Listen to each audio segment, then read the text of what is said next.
on entre en quelque sorte dans la genèse des œuvres. Et il me semble que ça vient contrebalancer une idée un peu reçue sur Matisse, qui serait le peintre du bonheur, un peintre facile, dans la virtuosité, sans l'ombre d'un doute ou même d'une sorte de recherche un peu sombre.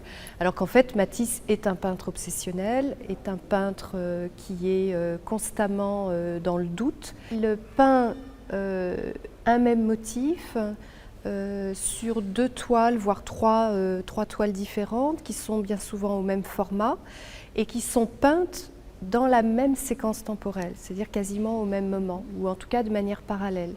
Et c'est cette confrontation, je dirais immédiate, entre 2 façons de travailler, qui est sans doute un des secrets de Matisse, en tout cas une des manières de comprendre la profondeur et la force de sa peinture. Il a besoin de garder sous les yeux ce qu'il appellerait son idée première. Et c'est en se confrontant à cette idée première qu'il va travailler la seconde version. Et donc il va proposer cette version beaucoup plus stylisée.